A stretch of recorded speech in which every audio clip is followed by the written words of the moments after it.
Hello, y'all. This is Julian Rico. This is Sports News, February 22nd, 2025. We got a big NFL news that happened today, plus big NBA news surrounding the Spurs, and some college basketball for both men and women. So, as we're getting closer to March Madness for the college basketball game. So, let's start in the NFL. Also, make sure to follow me on Instagram and TikTok. I will put a description of my profile, Instagram and TikTok, and it will says my profile name, and you can search that up to follow me on Instagram for sports news. And also make sure to hit that like button, subscribe to that channel, that subscribe button, hit that like button, and that notification bell. Ding to get some more sports news. Back to the news. Let's begin in the NFL, where the Rams have granted Matthew Stafford permission to speak with other teams. Now, this is surprising because Matthew Stafford has only 2 years left of his 4-year deal that he got an extension with. And the Rams are moving on with Matthew Stafford, which, well, not moving on with him, but let him speak with these other teams. Now, if Stafford does want to leave LA, where does he want to play? Now, you got the Giants who need a quarterback, of course. You can look at maybe Pittsburgh is another one, because you can see Pittsburgh probably trades their best player to the Rams. I would look at the Jets. Think about the Jets. Maybe you trade Aaron Rodgers instead to the Rams. You bring in Matthew Stafford to the Jets. Something cool to watch. Wherever he goes. But I think for me, there's a lot of stipulation rumors of him to the Giants, which it could make sense too. Him and Brian Dable. He's never played outdoors before in his career in the NFL. He's playing with the Lions indoors and then with the Rams indoor. He's never played an outside stadium with an NFL team. Will it be the Giants or will it be somebody else? Comment down below. Who do you think Matthew Stafford will be heading to?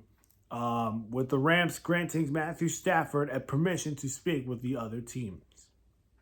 Let's go to the NBA. This is a big disappointing year for the Spurs. Of course, you lose Victor Wembanyama, who's out for the season with a blood clot on his right shoulder.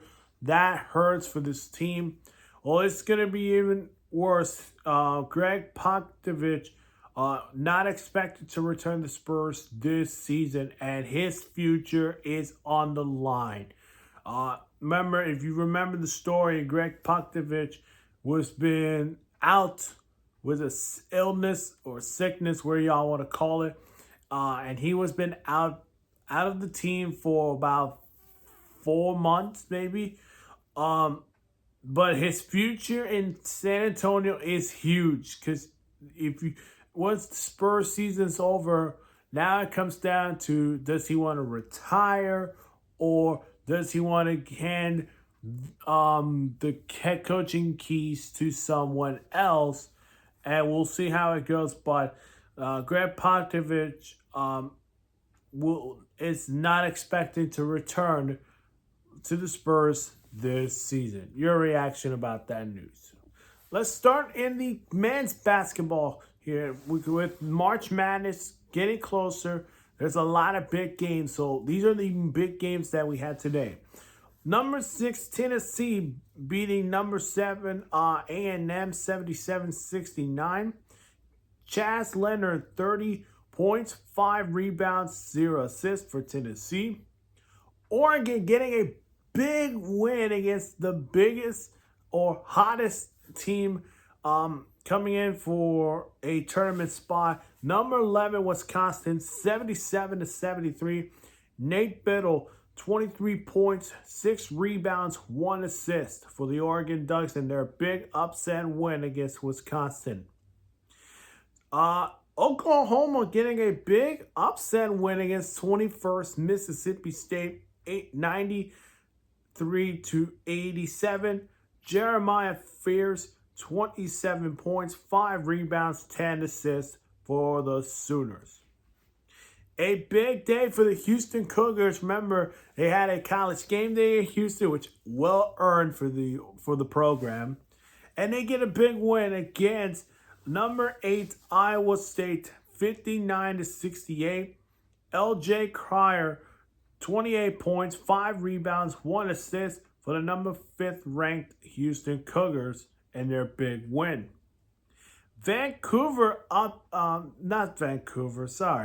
Vanderbilt upsetting Ole Miss 72-77. Chris Menon, 16 points, 7 rebounds, 1 assist, and their big upset win against 24th Ole Miss. Auburn keeps on going as they beat Georgia 70-82. Johnny Broomy, 31 points, 14 rebounds, 4 assists, and their dominate win against Georgia, the number 1 overall seed to the Auburn Tigers. And then finally, as of right now, as this game's already done, Alabama getting a big win against Kentucky, 83-96. Mark Sears, 30 points, 4 rebounds, 4 assists. That's number 4 ranked Alabama taking down number 17th ranked Kentucky. We're getting close to March Madness. What do you think? Who do you think will win the tournament? And honestly, I think it could come down to Auburn or Duke, one of those two.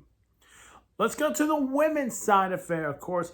Number 5 on UConn getting a domination win against Butler, 86-47.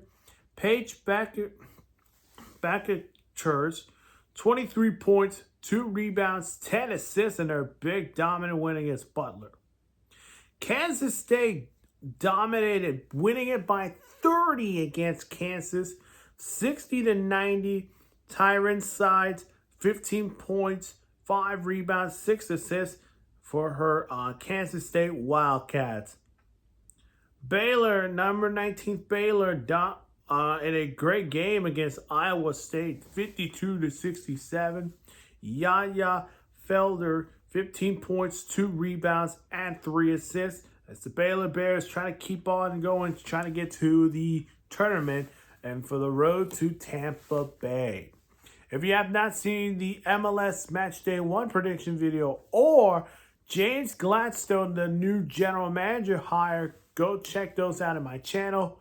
And you heard me before the news. Make sure you hit that like button, subscribe to this channel, hit that notification bell, and also you can also follow me on Instagram and TikTok for more sports news. We'll see you guys in the next one. Bye-bye.